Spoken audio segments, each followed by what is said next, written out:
Et nous allons terminer cette émission, Vos animaux, en ce samedi matin, avec un témoignage poignant, celui de Véronique Ludeni. Bonjour Véronique.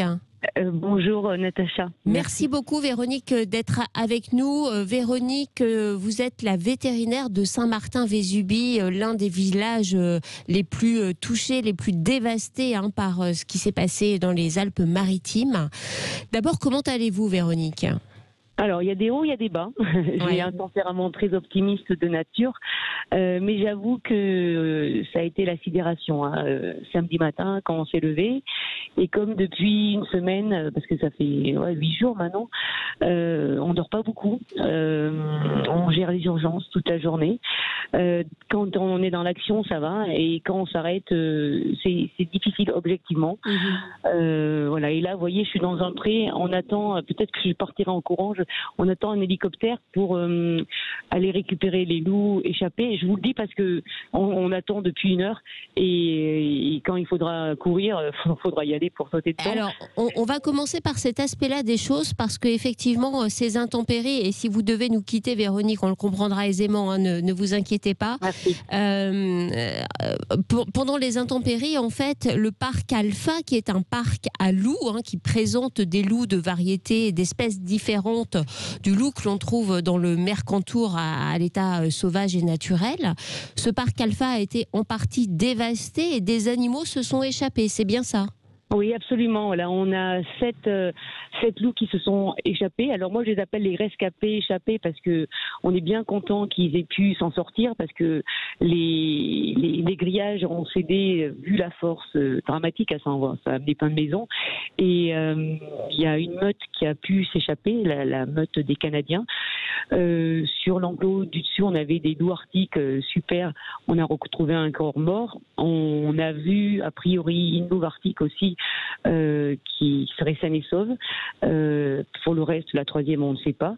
Sur la partie haute des enclos, des loups n'ont rien eu. Voilà. Avant-hier, on les a transférés pour aller au sanctuaire des loups. Et là, on est en repérage depuis 3 jours des loups rescapés et échappés qui vont bien. Voilà, on les a vus hier, on les a nourris, ils sont au-dessus du village, ils jouaient même hier. Il y a un hélico. Non, attendez, bon. Et donc, le but, en fait, c'est de les téléanesthésier quasiment tous en même temps pour pouvoir les amener dans un endroit sûr. Voilà. Et on veut évidemment les sauver, leur donner leur chance.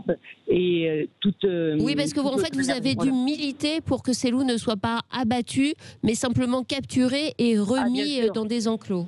Bien sûr, parce qu'au début, pour la sécurité, au début, c'était la première option qui nous a été proposée. Et on s'est battu pour lutter contre ça, et on a réussi. Et je suis vraiment très satisfaite et fière de ça aussi, parce qu'il était hors de question de céder à la panique ou à la pression.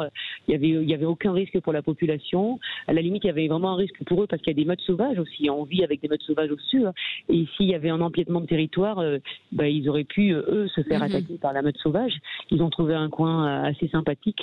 Et hier, avec l'équipe du Parc Alpha, la direction, l'OFB, les gendarmes, on y est allé. Et une des soigneuses, Aurore, a fait comme d'habitude. Elle s'est habillée en tenue Alpha, et elle leur a distribué la viande. Et nous, on est restés loin, mais elle a pu s'approcher à 20 mètres comme d'habitude. Et donc, on espère, grâce à ce procédé d'ancrage sur une partie d'un endroit de territoire, pouvoir les téléanesthésier. Le problème, c'est qu'il y en a 7, donc il faut le faire les 7 en même temps. Donc on 7 en même temps, d'accord. Donc aujourd'hui, vous travaillez donc avec un hélicoptère, aussi à pied, pour essayer d'accéder à ces animaux que vous avez... on fait à pied et en hélico. Parce que le problème, c'est qu'ici, sans hélico, une fois qu'on les a, on ne peut pas les descendre sur le dos. Bien sûr. Et voilà. Et alors, le problème, c'est que les hélicos ça va, mais la sécurité civile essaye de driver ça et de hiérarchiser. Et c'est pas la priorité. Bien sûr. En même temps, pour nous, c'est la priorité. Et on comprend bien, donc on s'adapte et on fait au mieux, quoi. Et la préfecture fait au mieux aussi. Un autre volet de votre quotidien nouveau, Véronique, c'est aussi la prise en charge des animaux de compagnie et des animaux de ferme de cette région, parce que tout manque finalement. Ah oui, tout manque. Et en fait, depuis samedi matin, on fait de la médecine solidaire. C'est-à-dire qu'on a soigné des chiens, des chats, des chevaux, une vache, des chiens de pompiers qui se sont fracassés, les coussinets dans les décombres et dans la rivière en cherchant des corps, en cherchant des moyens d'évacuer des personnes. Et de notre côté, c'est tellement bien parce que j'adore, notre métier est fabuleux, mais de faire de la médecine solidaire comme ça, si on pouvait faire ça tout le temps, ce serait tellement bien. C'est-à-dire d'aider les gens qui en ont besoin sans avoir de considération économique, même si c'est compliqué. Et j'ai été vraiment très aidée par les potes du 06 et du 83. Quand vous dites les potes, vous parlez des vétérinaires du secteur. Oui, les vétérinaires du secteur qui sont super. Alors, j'avais pas de téléphone, ni d'électricité, ni d'eau. Il y a encore un hélico. Et ils m'ont envoyé des médicaments. Le syndicat vétérinaire a été formidable. Alors, ils s'occupent aussi voilà, on a reçu de la nourriture du laboratoire ILS, du laboratoire Virbac, on distribue à tout le monde. J'ai mon équipe, alors, qui est en chômage technique, mais qui fait du bénévolat avec moi, pour distribuer ça. Et hier et ce matin, on a achalandé un village au-dessus qui est complètement aussi enclavé. Donc en gros, vous ne manquez pas aujourd'hui de matériel ni de nourriture pour les animaux grâce à cette chaîne de solidarité immense qui s'est mise en place. C'est tout à fait ça. Et finalement, vous trouvez du réconfort dans la pratique de votre métier. Merci infiniment, Véronique. On va continuer à vous suivre dans les semaines et dans les mois à venir parce que c'est important. Parce que je pense que ça va être dur psychologiquement dans la reconstruction.